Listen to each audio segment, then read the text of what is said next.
ఎవరు భీమ్ రావ్ రాజీ అంబేద్కర్? భారతరత్న, సంఘ సంస్కర్త, ఆర్థికవేత్త, రాజకీయ నాయకుడు, స్వతంత్ర భారతదేశపు మొట్టమొదటి కేంద్ర న్యాయ శాఖ మంత్రి, అంటరానితనం, కుల నిర్మూలన కోసం కృషి చేసిన వ్యక్తి, రాజ్యాంగ శిల్పి, దేశభక్తుడు. మహారాష్ట్ర యొక్క అసలు నివాసులుగా పరిగణించబడిన మహర్ అనే కులంలో జన్మించాడు. వీరిని భూమిపుతేరా అనగా నేలకుమారులు, మిరాసి అంటే భూస్వాములు అని కూడా పిలుస్తారు. అయితే ఈ కులాన్ని హిందూ మతంలో అస్పృశ్యులుగా అనగా అంటరాని వారిగా పరిగణించారు. దానితో చిన్నతనం నుంచే అంబేద్కర్ అంటరానితనాన్ని ఎదుర్కొన్నాడు. అంబేద్కర్ ఇతర పిల్లలతో కలవకుండా, మాట్లాడకుండా పాఠశాల గదిలో ఒక మూలన కూర్చోబెట్టేవారు.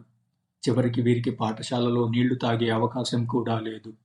దానిని అంబేద్కర్ ఇలా చెప్పాడు: ప్యూను లేడు కనుక నీళ్లు లేవు. అస్పృశ్యులుగా ఉండటం వలన వీరి బట్టలు ఉతకటానికి గాని, జుట్టు కత్తిరించటానికి గాని ఎవ్వరూ డబ్బు ఇచ్చినా వచ్చేవారు కాదు. అందువలన వారి బట్టలు వారే ఉతుక్కునేవారు, జుట్టు వారే కత్తిరించుకునేవారు.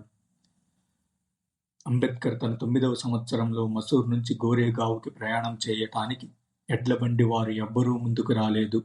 మసూర్ స్టేషన్ మాస్టర్ సహాయంతో బండివాడికి 2 కిరాయి ఇవ్వగా, బండివాడు వెనక నడవగా అంబేద్కర్ అతని సోదరులే సొంతగా బండి నడుపుకొని వెళ్లారు.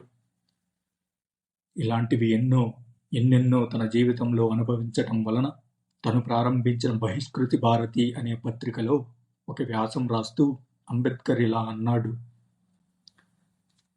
తిలక్ కనుక అంటరానివాడుగా పుట్టి ఉంటే స్వరాజ్యం నా జన్మ హక్కు అని కాకుండా అస్పృశ్యత నివారణే నా ధ్యేయం, నా జన్మ హక్కు అని ప్రకటించి ఉండేవాడు అని వ్రాశాడు. హిందూగా పుట్టిన నేను హిందూగా మరణించదలుచుకోలేదు అని 1956 అక్టోబర్ 29న నాగపూర్లో తలపెట్టిన బౌద్ధ ధర్మ దీక్షా సదస్సులో అంబేద్కర్ 5 లక్షల అనుచరులతో బౌద్ధ ధర్మంను స్వీకరించాడు. హిందూగా పుట్టిన అంబేద్కర్ హిందూగా మరణించలేదు. నిరంతర కృషితో సాగిన ఆయన జీవితం ఉద్యమాలకు ఊపిరిపోసింది.